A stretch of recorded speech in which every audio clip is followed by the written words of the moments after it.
దేవునికి భయపడని వారికి చివరి ఘడియ ఇది. దైవాన్ని నమ్మిన క్రైస్తవులకు మేలు కొలుపే ఇది.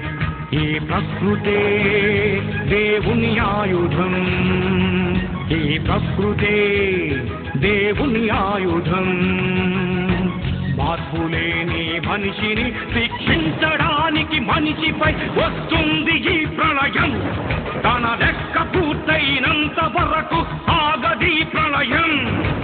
మార్పు పొందు ఈ దినం, లేకపోతే తుది దినం.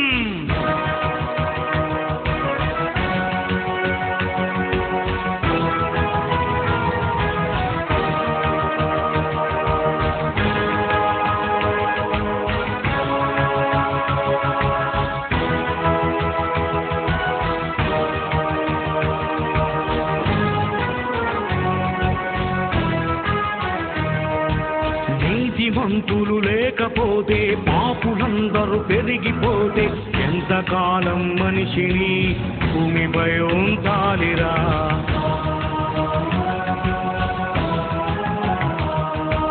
మనిషి కోసం పరితపించే దేవుడిని ప్రక్కనే పెడితా మనిషిని ఈ భూమిపై ఎందుకు ఉంచాలిరా.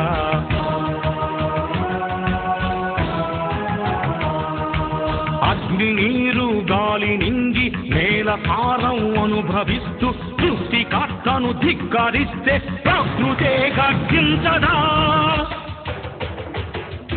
ప్రకృతే కన్నెర్ర చేసిందా. పరమాత్ముడే ఉగ్రుడైనాడా. ఈ ప్రకృతే దేవుని ఆయుధం. నీ పాపమే దీనికి కారణం. మార్పులేని మనిషిని శిక్షించడానికి మనిషిపై వస్తుంది ఈ ప్రళయం. తన లెక్క పూర్తయినంత వరకు ఆగది ప్రళయం. మార్పు పొందు ఈ దినం, లేకపోతే తుది దినం.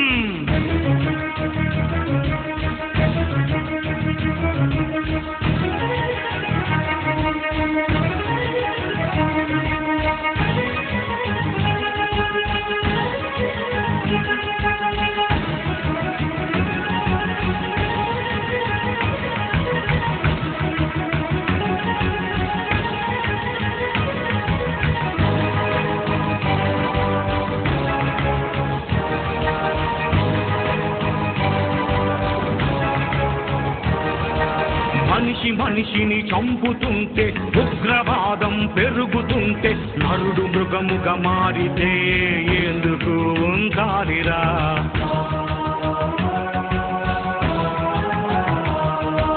దుస్తులందరూ పెరుగుతుంటే, రక్తపాతం జరుగుతుంటే, నరుల పాపం పండితే ఎందుకు ఉండాలిరా.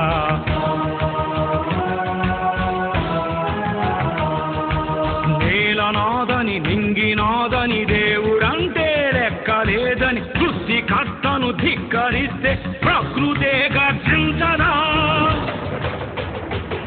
పెనుగాలి నాపే దమ్ము లేదు మనుషులెవ్వరికి.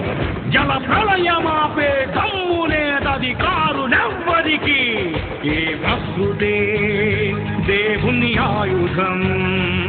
నీ పాపమే దీనికి కారణం. మార్పులేని మనిషిని శిక్షించడానికి మనిషిపై వస్తుంది ఈ ప్రళయం. తన లెక్క పూర్తయినంత వరకు ఆగది ప్రళయం. మార్పు పొందు ఈ దినం, లేకపోతే తుది దినం.